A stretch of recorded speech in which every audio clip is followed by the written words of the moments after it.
राज ने किशन का फोन लिया और उसके एसआईपी अकाउंट को देखकर वो चौंक गया। बाप रे बाप, ये नहीं हो सकता। ये कहानी है सीतापुर गांव में रहने वाले एक गरीब मजदूर किशन की। किशन के माता पिता के गरीबी के कारण वो पढ़ लिख ना सका, इसलिए उसने मजदूरी को ही अपनी कमाई बनाई। वो दूसरों के खेतों में मजदूरी करता और अपने घर का गुजारा करता। उसके घर में उसकी पत्नी लक्ष्मी और 10 साल का बेटा राजू था। एक शाम जब किशन अपने काम से थका हारा घर आया और बोला, लक्ष्मी, अरे ओ लक्ष्मी, अरे कहाँ हो भाग्यवान। किशन की आवाज सुनकर लक्ष्मी बाहर आई और बोली, अरे आ गए आप। मैं तो आपकी ही राह देख रही थी। आप थक गए होंगे, हाथ मुंह धो लीजिए, मैं खाना लगाती हूँ। ठीक है लक्ष्मी, वैसे हमारा राजू नहीं दिख रहा, कहाँ गया? अरे आज दिन भर खेल खेल कर थक गया था, तो इसलिए वो खाना खाकर सो गया। अरे रुको, मैं तो भूल गया। किशन ने 600 रुपए लक्ष्मी को दिखाते हुए कहा, ये लो भाग्यवान, आज की कमाई पूरे 600 रुपए। किशन ने पैसे लक्ष्मी को दिए, लेकिन लक्ष्मी थोड़ी चिंतित हो गई। तभी किशन ने कहा, अरे क्या हो गया लक्ष्मी, तुम खुश नहीं लग रही, क्या बात है? अजी आज भी सिर्फ 600 रुपए, इसमें हमारा गुजारा कैसे होगा? मैं क्या करूं लक्ष्मी, मैं पूरी मेहनत करता हूं, लेकिन इससे ज्यादा पैसे कोई नहीं देता। और अभी तक हम 600 रुपए से ही तो गुजारा कर रहे थे, तो आगे भी कर लेंगे। किशन की बातों से लक्ष्मी ने उसे समझाते हुए कहा, अजी पहले और अब में बहुत फर्क है। अजी आप तो जानते हैं, हमारा राजू भी अब बड़ा हो रहा है। उसकी पढ़ाई लिखाई का खर्च और घर का बाकी खर्च, इतने में तो 2 दिन का राशन भी मुश्किल से आएगा। फिर हम बचाएंगे क्या? अरे भाग्यवान, क्यों चिंता करती हो, भगवान सब ठीक करेगा। और बचाकर करेंगे भी क्या? वैसे भी मरने के बाद तो बिना पैसों के ही ऊपर जाना है। लक्ष्मी ने किशन की बात सुन गंभीरता से कहा, देखिए जी, हमें कुछ तो तरीका निकालना ही होगा। राजू के भविष्य का सवाल है। थोड़ी थोड़ी बचत भी कभी बड़ा बदलाव ला सकती है। मैंने सुना है कि कुछ योजनाएं ऐसी होती हैं जिनमें थोड़े पैसे जमा करके भी बरसों बाद बड़ी रकम पाई जा सकती है। अरे तुम कहाँ से ऐसी बातें सुनकर आती हो? हमारे पास खुद के खाने को पूरे पैसे नहीं है और तुम बचत की बात करती हो। और ये कैसी योजनाएं हैं? पढ़ा लिखा तो मैं हूं नहीं, इन सब फालतू चक्करों में मुझे नहीं फंसना। नहीं, ऐसा नहीं है। मैंने गांव की कुछ महिलाओं से सुना है, छोटे छोटे कदम भी बड़ा सफर तय करने में मदद करते हैं। हमें कोशिश तो करनी चाहिए। अब बस भी करो लक्ष्मी, और मुझे खाना दो। मैं बहुत थक गया हूँ, खाना खाकर आराम करूंगा। कल दिहाड़ी के लिए भी तो जाना है। किशन ने लक्ष्मी की बातों को नजरअंदाज कर दिया। लक्ष्मी बेचारी उदास मन से वहां से चली गई। फिर दोनों पति पत्नी ने खाना खाया और सो गए। अगली सुबह जब किशन अपने काम पर जाने वाला था, तभी उसके बेटे राजू ने किशन से कहा, पापा, मुझे भी पढ़ाई करने के लिए स्कूल जाना है। मेरे सारे दोस्त स्कूल जाते हैं, मैं भी उनकी तरह पढ़ने जाना चाहता हूँ। हाँ राजू, मैं जल्द ही तेरा नाम किसी स्कूल में लिखवा दूंगा, फिर तू भी पढ़ने जाएगा। ये सुनकर राजू खुशी से उछलने लगा और बाहर खेलने भाग गया। तभी लक्ष्मी बोली, अजी आपने राजू से तो कह दिया, लेकिन आप करेंगे कैसे? सब हो जाएगा लक्ष्मी, अब मैं चलता हूँ, वरना लेट हो गया तो आज मुझे काम भी नहीं मिलेगा। इतना कहकर किशन काम पर चला जाता है। तभी उसे उसका मित्र जगन मिल जाता है। अरे क्या हाल है भैया किशन, और इतनी सुबह सुबह कहाँ जा रहे हो? मैदान? अरे नहीं जगन भाई, मैं काम की तलाश करने जा रहा हूँ। अरे काम किसको नहीं करना भैया, लेकिन तनिक रुको, चलो रामू काका के टपरिया पर चलकर गर्मा गर्म चाय की चुस्की लेते हैं, फिर चलेंगे काम पर। क्या बोलते हो? ठीक है जगन भाई, चलो। फिर जगन और किशन दोनों मित्र रामू काका के टपरी पर चाय पीने चल पड़े। अरे ओ काका, तनिक कड़क चाय पिलावा। अरे पिछली उधारी भी चुकाओगे कि बस चाय पीने ही आते हो? आज बस आखिरी बार दे रहा हूं, जब तक उधारी नहीं चुकाओगे तब तक चाय नहीं मिलेगी। अरे दे दूंगा काका, हम कहाँ भागे जा रहे हैं। अरे जगन, तू चिंता मत कर, मैं तेरे चाय के पैसे दे दिया करूंगा। किशन की बात सुनकर रामू काका बोले, अरे किशन, तू क्यों देगा इसके पैसे? ये तो वही बात हो गई कि करे कोई और, भरे कोई और। अरे काका, जगन मेरा मित्र है और अगर मैंने उसे 10 रुपए की चाय पिला दी तो इसमें कौन सी बड़ी बात है कि नहीं? ठीक है, अब जैसी तेरी मर्जी, मुझे तो अपने पैसे से मतलब है। फिर दोनों मित्र किशन और जगन ने चाय पी। काका, कितना पैसा हुआ दोनों का? दोनों का मिलाकर 20 रुपए हुआ। फिर किशन ने रामू काका को 20 रुपए दिए और अपने काम पर चल पड़े। ऐसे ही कई दिन बीत गए। अब किशन जगन के साथ डेली रामू काका के टपरी पर चाय पीने जाता, लेकिन कुछ दिनों से किशन बहुत परेशान था क्योंकि पिछले 4 दिनों से उसे कोई काम नहीं मिला था। इसलिए उसने लक्ष्मी से कहा, अरे लक्ष्मी, मैं जा रहा हूँ काम की तलाश करने। भगवान की दया से काम मिल गया तो घर के लिए थोड़ा राशन लेता आऊंगा।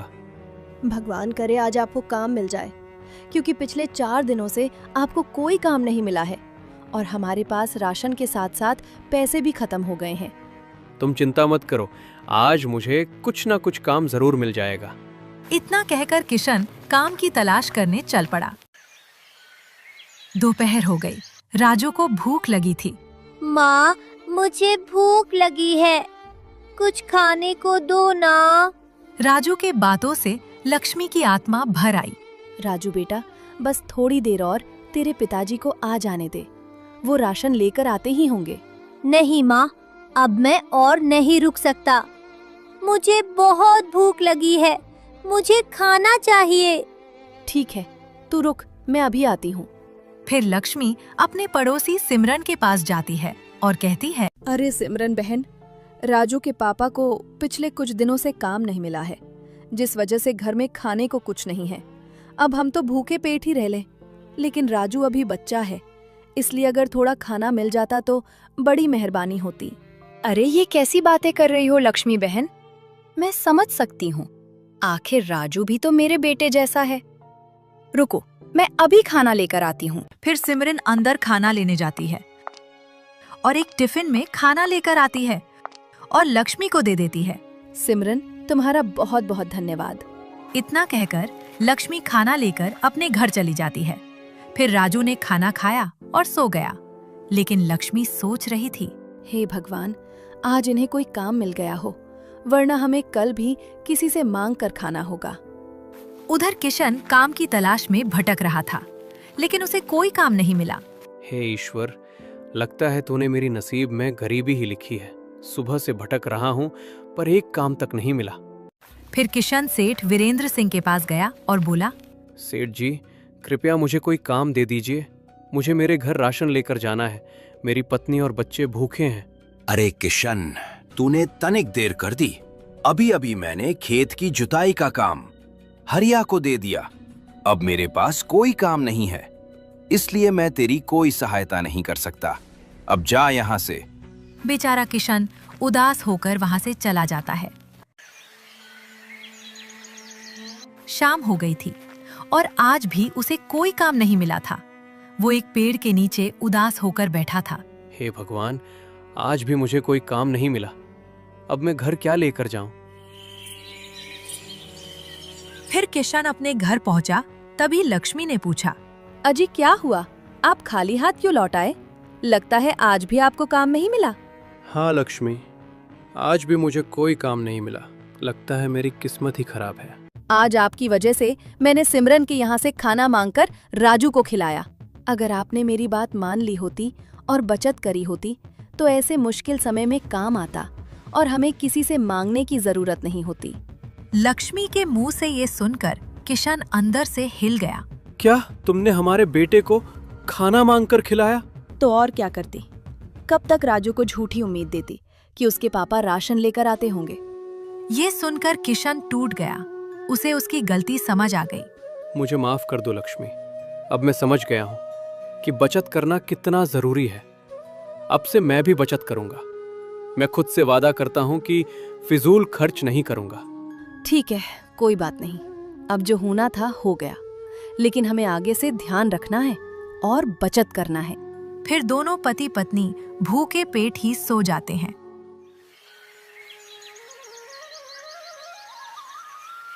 अगली सुबह किशन काम की तलाश कर रहा था। तभी उसे रास्ते में रामू काका मिलते हैं। अरे किशन, क्या बात है, आजकल चाय पीने नहीं आता? हाँ काका, वो पिछले कुछ दिनों से कोई काम नहीं मिला है, बस इसलिए। रामू काका ने किशन को परेशान देखकर पूछा। क्या बात है किशन, तू परेशान लग रहा है। नहीं काका, मैं बिल्कुल ठीक हूँ। अरे ये बाल ऐसे ही सफेद नहीं हुए हैं, जरूर कोई बात है जो तुझे अंदर से परेशान कर रही है। रामू काका की बात सुनकर किशन ने उसे सारी बात बताई, जिसे सुन रामू काका बोले। अरे किशन, तेरी पत्नी लक्ष्मी बिल्कुल ठीक कह रही है।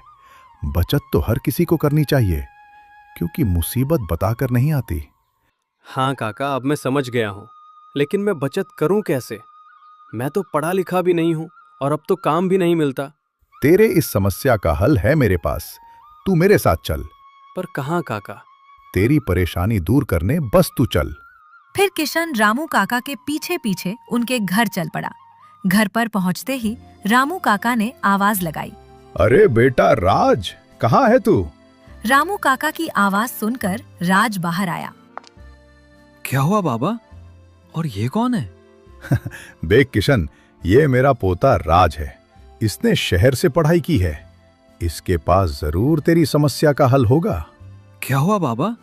फिर रामू काका ने अपने पोते राज को सब बताया, जिसे सुन राज बोला। अच्छा तो ये बात है, लेकिन इसका रास्ता है मेरे पास। अच्छा, क्या है वो रास्ता? SIP, इसका मतलब होता है सिस्टमैटिक इन्वेस्टमेंट प्लान। देखिए अंकल, ये बिल्कुल एक गुल्लक जैसा है। जैसे हम गुल्लक में थोड़े थोड़े पैसे डालकर उसे बचाते हैं, वैसे हम SIP में थोड़े थोड़े पैसे जमा यानी कि इन्वेस्ट करते हैं। लेकिन बेटा राज, अगर ये भी गुल्लक की तरह है तो मैं गुल्लक में ही पैसे क्यों ना बचा कर रखूं? मेरा जब मन होगा मैं अपने पैसे निकाल सकता हूं।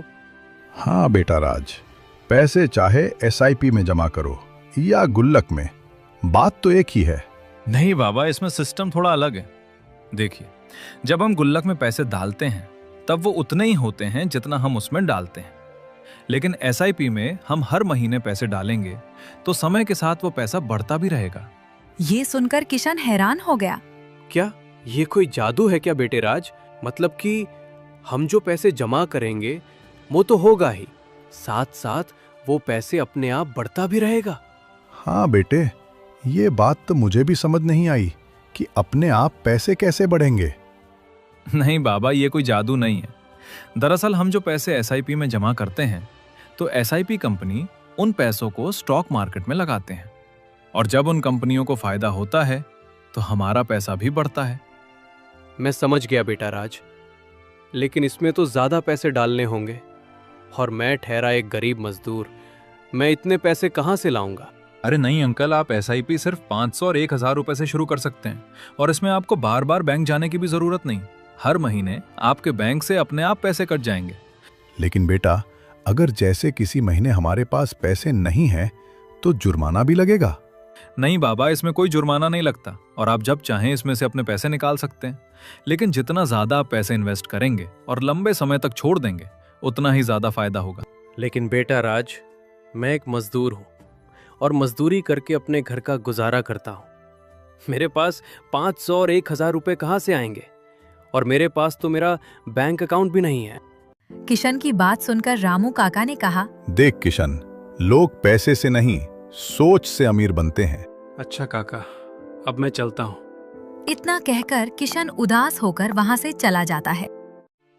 बाबा, लगता है किशन अंकल का मन नहीं है। बात मन की नहीं है बेटा, मन तो उसका बहुत है, लेकिन वो मजबूर है। अब कभी कभी तो उसे काम मिलता है, लेकिन SIP का फायदा तो तभी होगा ना जब हमारे पास एक निश्चित आय का स्रोत हो। और उस बेचारे का क्या है, आज काम मिला कल नहीं मिला। तो बाबा, किशन अंकल मजदूरी छोड़कर कोई और काम क्यों नहीं करते? हाँ बेटा, लेकिन वो पढ़ा लिखा नहीं है और उसके पास इतने पैसे भी नहीं कि वो कोई नया काम शुरू कर सके। खैर, अब तो भगवान की जैसी मर्जी। ये सुनकर राज खामोश हो गया। रात हो गई। राज उदास मन से अपने छत पर बैठा था और किशन के बारे में सोच रहा था। किशन अंकल सच में बहुत मजबूर हैं। वो एसआईपी तो करना चाहते हैं, लेकिन उनके पास फिक्स सोर्स ऑफ इनकम नहीं है।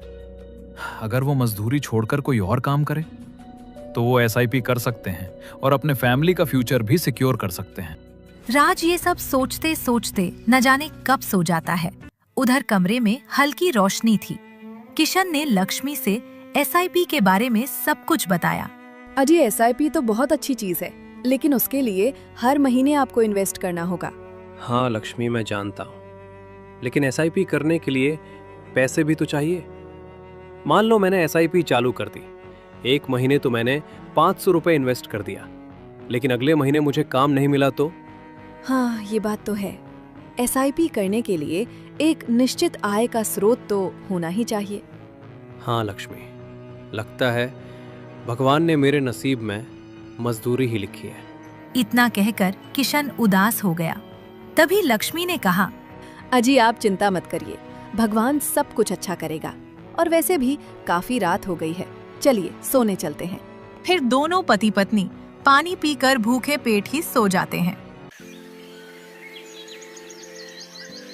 अगली सुबह जब राज सोकर उठा तो बोला, अरे ये क्या, मैं तो किशन अंकल के बारे में सोच रहा था और न जाने कब मेरी आंख लग गई। खैर मुझे बहुत भूख लगी है, मैं बाहर से जाकर कुछ खा लेता हूँ। इतना कहकर राज बाजार की तरफ चल पड़ा, लेकिन अभी भी उसके मन में किशन का ख्याल था। बेचारे किशन अंकल कितने परेशान हैं और मैं उनकी कोई मदद भी नहीं कर पा रहा हूँ, और वो ऐसा क्या करें जिससे उन्हें मजदूरी छोड़नी पड़े। राज इतना कहता हुआ चला ही जा रहा था, तभी उसे पानी पूरी का एक ठेला दिखा जिस पर लोग पानी पूरी खा रहे थे।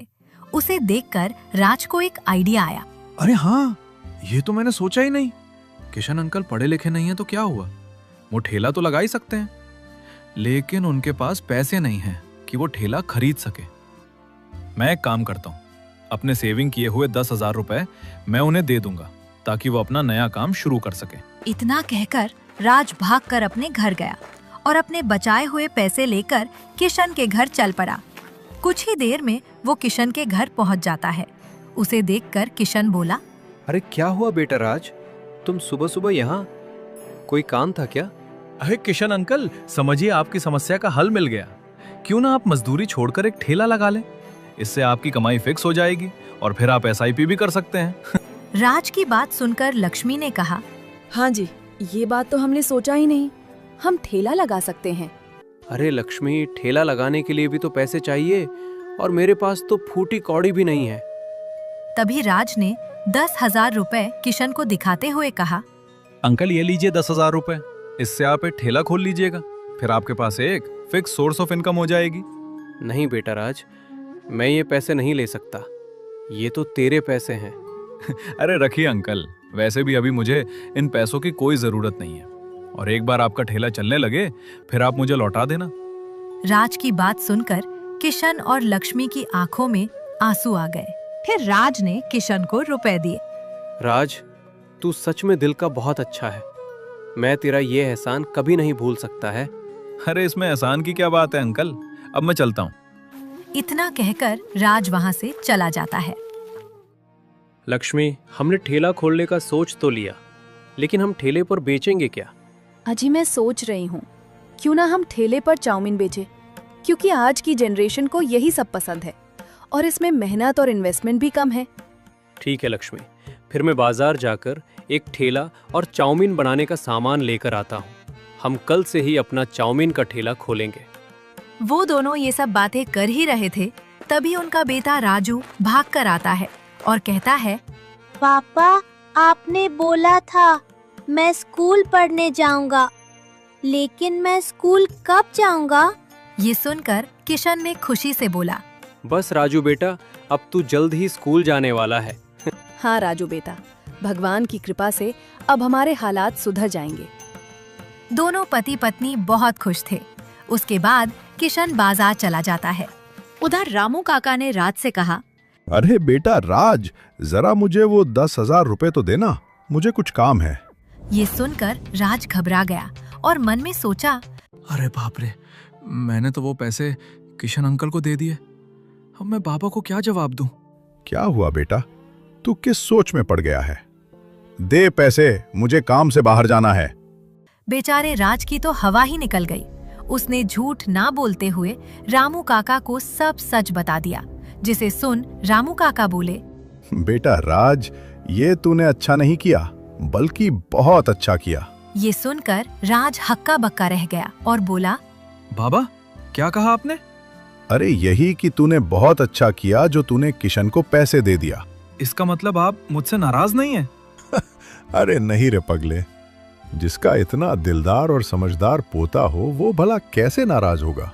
मैं भी सोच रहा था हमारे पास पड़े पैसे देकर किशन की मदद कर दूं, लेकिन उससे पहले तूने ही कर दिया।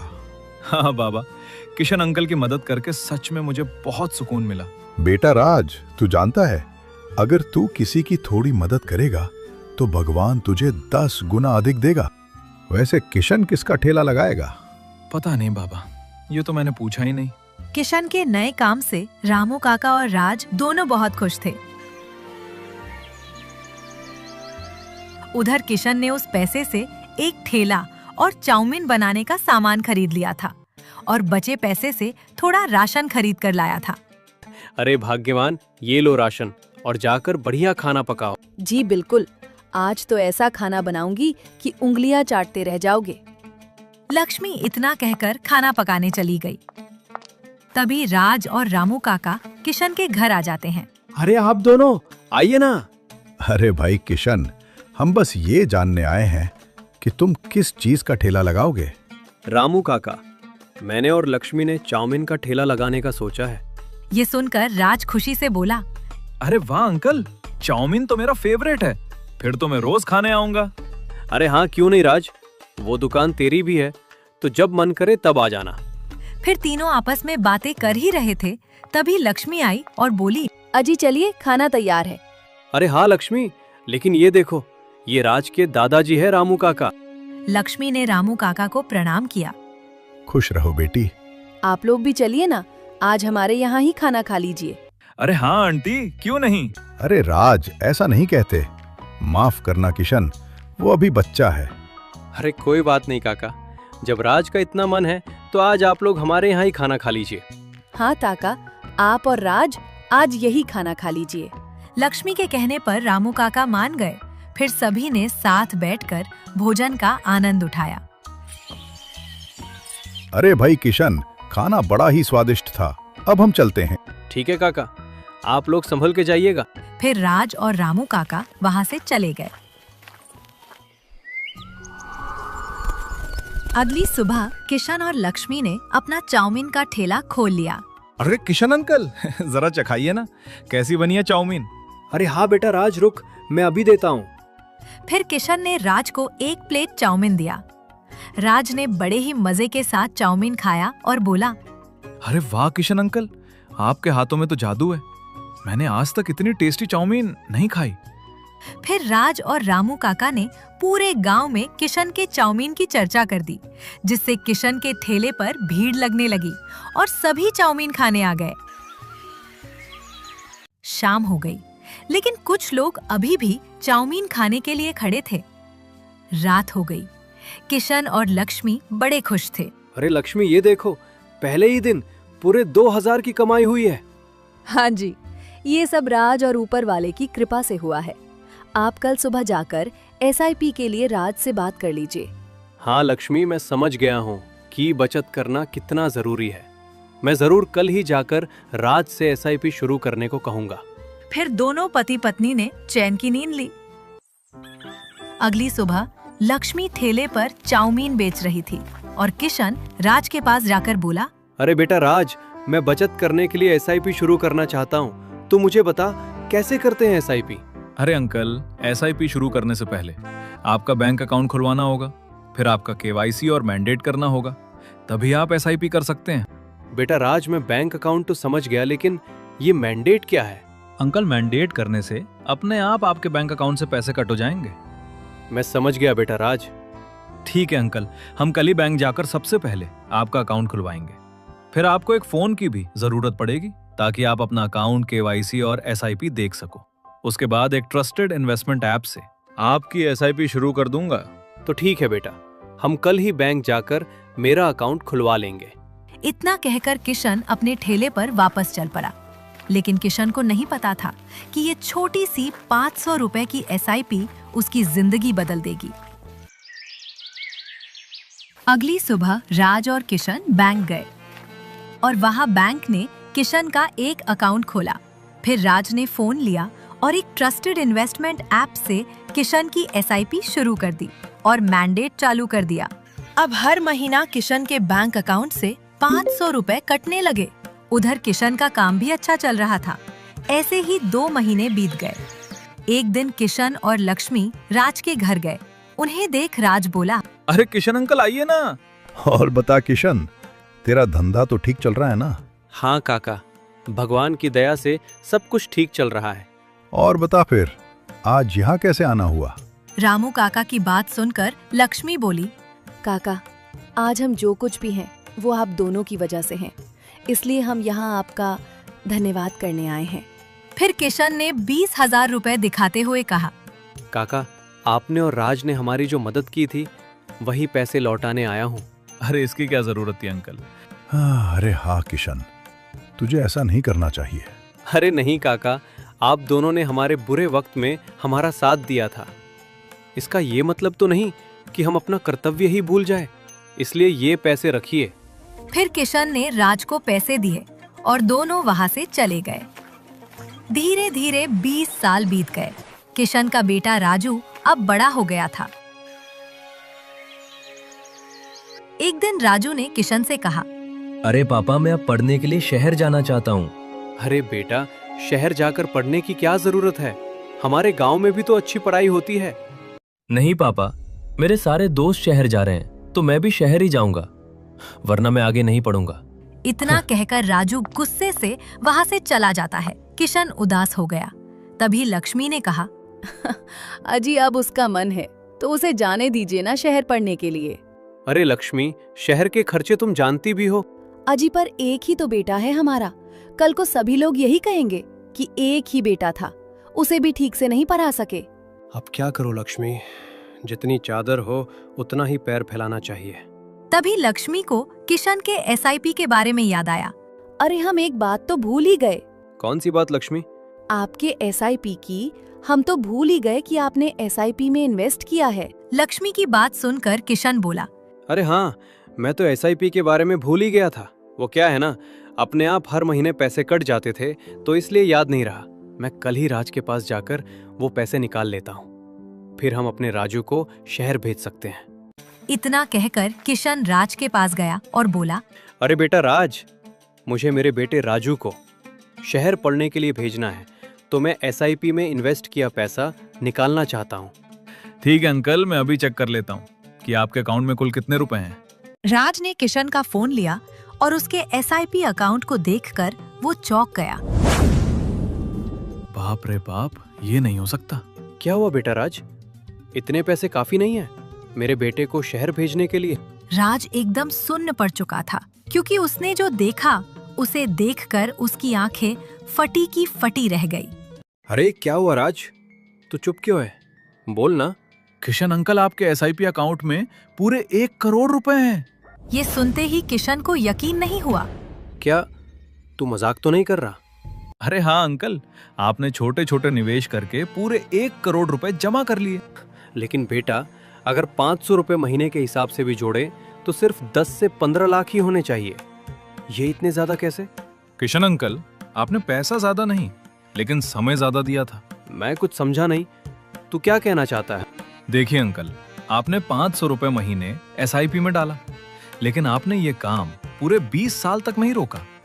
वैसे तो आपके पैसे 10 से 15 लाख ही हुए, लेकिन म्यूचुअल फंड ने उस पर कंपाउंड इंटरेस्ट कमाए और वही इंटरेस्ट फिर इंटरेस्ट कमाता गया, और इसलिए अंकल वो 15 लाख आज 1 करोड़ बन गए। अब किशन को समझ आ गया कि अगर उसने SIP नहीं की होती तो आज वो उसी गरीबी में जीता। फिर किशन घर जाकर ये बात लक्ष्मी से बताता है, जिसे सुन लक्ष्मी बहुत ही खुश हुई। फिर दोनों ने अपने बेटे राजू को शहर पढ़ाई करने के लिए भेजा और दोनों खुशी खुशी रहने लगे।